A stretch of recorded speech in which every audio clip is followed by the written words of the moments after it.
What's up everyone, it's Ojh&x and we're back at it again, and this time we're going on the PvP ladder. And if you need a Tirion deck for easy wins that is going to make your opponent rage quit, then this is the one for you. It's like unlimited healing, unlimited protection. We've got Tirion doing healing, we've got the Shaman doing healing, we've got resist from the Fairy Dragon, we've got the protective bubble from the Witch Doctor. This deck does not die. It is so much fun. It is quick to cycle. Let's have a look at it. So we've got Tirion as the leader with the Divine Shield talent, giving Tirion a 5-second immunity bubble when he reaches 30% health, so he can get a couple of extra heals off on himself or any of your party members. Then we've got Blizzard in there. Really versatile spell. Very good if you're going up against a Murk-Eye deck or any other big squad minis. You can get huge value from the Blizzard. We've got Sneaky Bandits in there, this time using Lockpick talent, although you might want to use the Poison talent, but honestly I think you can probably use either. Really good to keep the cycle cost of this deck down.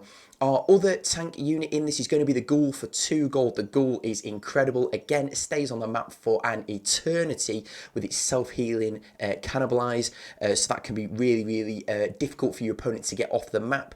Then we've got the Fairy Dragon in there with the Fey Blessing talent, like I say, granting resist to one of your minis each time it's deployed. We've got the Witch Doctor in there with the Spirit Ward talent, so on a kill, grants a immunity shield to the next attack, so an absorb shield to your minis that are around the Witch Doctor. And finally, we've got the Shaman in there, just pumping out heals to everything within its range. So this deck is incredibly quick cycling at 2.9. You can get loads of Tirions down, loads of Shamans down, loads of Witch Doctors down. Everything's going to be healing, immunity bubbled, resistant, armoured, whatever. This deck is absolutely amazing. Let's jump straight into some of the gameplay.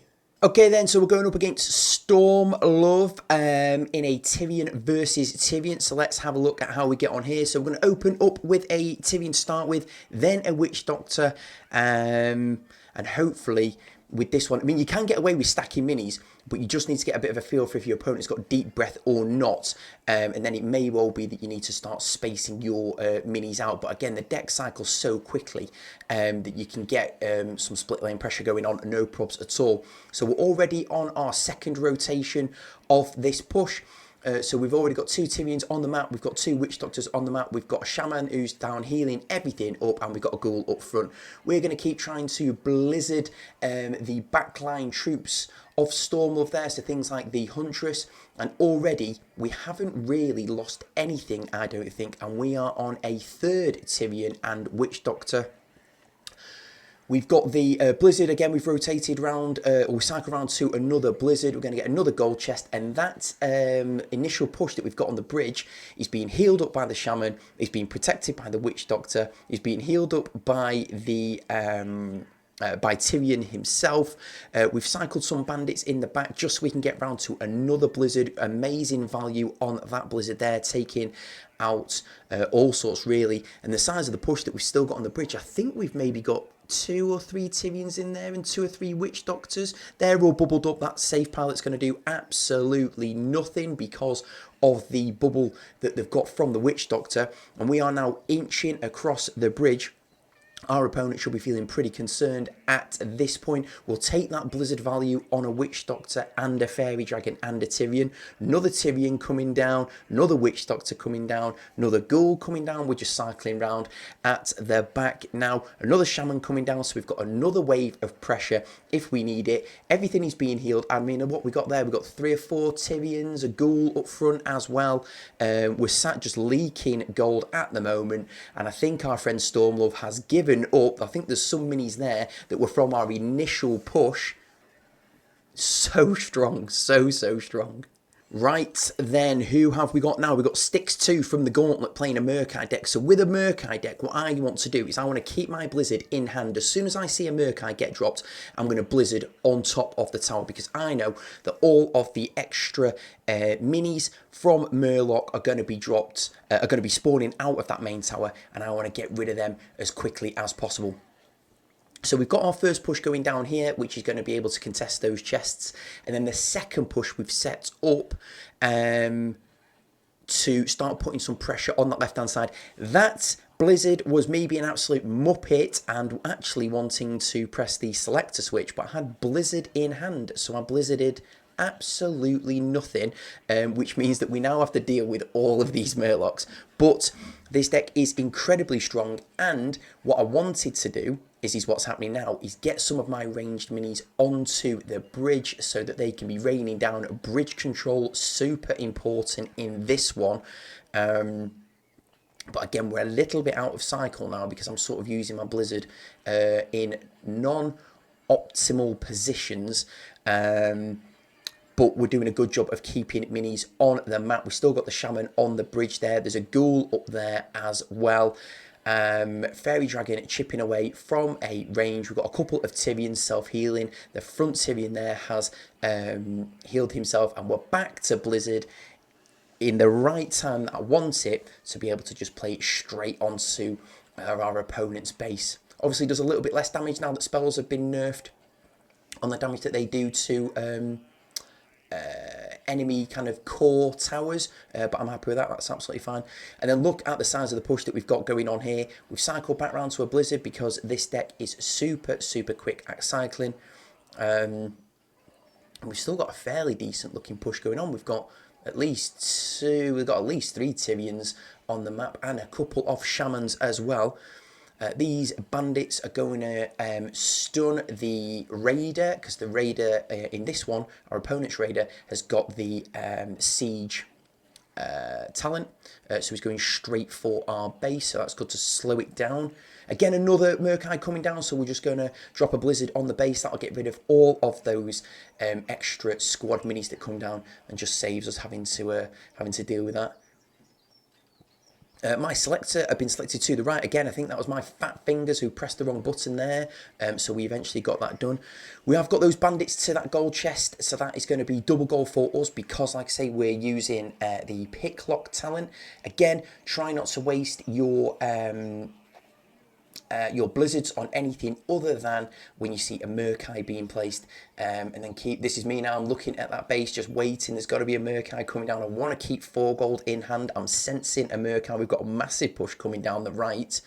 We're going to just cycle a Fairy Dragon in the back. He's played a Murk-Eye off to the left, sneaky, thinking I'm not watching. I know your game, mate. Ojh&x too, that's not happening on my watch.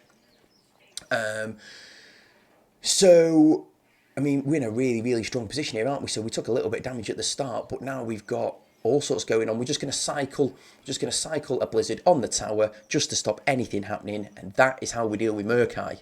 Right, next game against Mother from Wow-Kaholicky. I'm terrible at pronouncing things. Anyway, we'll open up with some bandits. We'll get a Tirion down up front to do some tanking for us. We will get a Shaman down, who I really wish you put that bubble onto Tirion and not the bandits. But Shaman, you do what you want. Game has completely frozen, and we're back in the room, which is good. And we've got a Ghoul supported by a Witch Doctor coming down the left-hand side. We're setting up another push because, like I say, this rotates so quickly. We will take that Blizzard value because it now means that our Fairy Dragon has stayed alive and can be chipping away on minis below. So we had a push on the left, we had a push down the middle, and we had a push down the right because we cycle so quickly. I think Ghoul's going to take that tower on the left, which is going to be a really good spot for us. And again, we're cycling on. We've got gold to burn, like quite literally got gold in hand. And we're already starting to build up a pretty big push. Now, if something dies there, it's going to be immunity bubble because the Witch Doctor is amazing. Like, absolutely, probably one of the best minis that's been introduced to the game since the start. Another Tirion coming down to help out with the healing. Another Witch Doctor that's going to put a that Spirit Ward bubble on everything. We'll take that Blizzard value. I mean, look at the state of this now. This is all she wrote. Thanks very much. No defending that. So we're going up against a Hogger deck and we're in a little bit of a back and forth to try and get this left tower. We've got Blizzard, the opponent has got Blizzard, and we're just about getting the upper hand on some of these exchanges, although we have still got a little bit of work to do on the on getting that siege tower. So we're going to keep our kobold going down, we're going to keep mining, we're going to look for as much spell value as we can, which we will definitely take that. The opponent's Blizzard has done a good job of taking out most of what we had going, but because of the pace of the deck is that we're already back round to another Tirion, another Witch Doctor, a Ghoul and a Shaman, a Fairy Dragon coming down to drop some, I think you put resist onto the Shaman that already has a resist, so anyway, and we don't want that tower to regenerate. We are going up against level 10 on this one.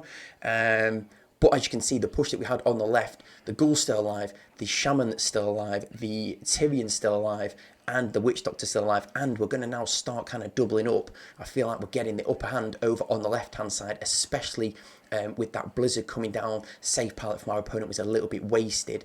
And now we're going to set up a split push, left lane and right lane. A Ghoul and a Tirion supported by a Shaman on the right, and a Ghoul, a Tirion, a Witch Doctor, and a Shaman, and another Ghoul on the left.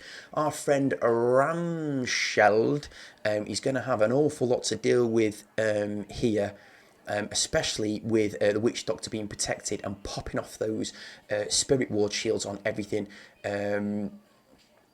And that is going to be that. Let me look at the size of this push. I don't care what you play at that point. We're going to drop a Blizzard on just on an area there, just so if any defensive minis are played, they're going to get caught up in that. And so many minis all at full health, just like that.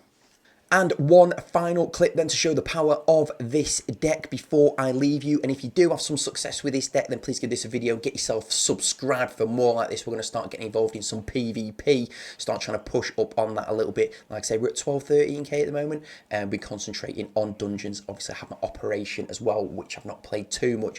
But we've got an enormous push coming across the bridge. Aldo Rain gives us a thumbs up. I think that means he has he's given up and he's or he or she is going home for the day. I think we've got 3 or 4 or 5 Tyrions that I can count there. 3 Witch Doctors, 3 or 4 Shamans.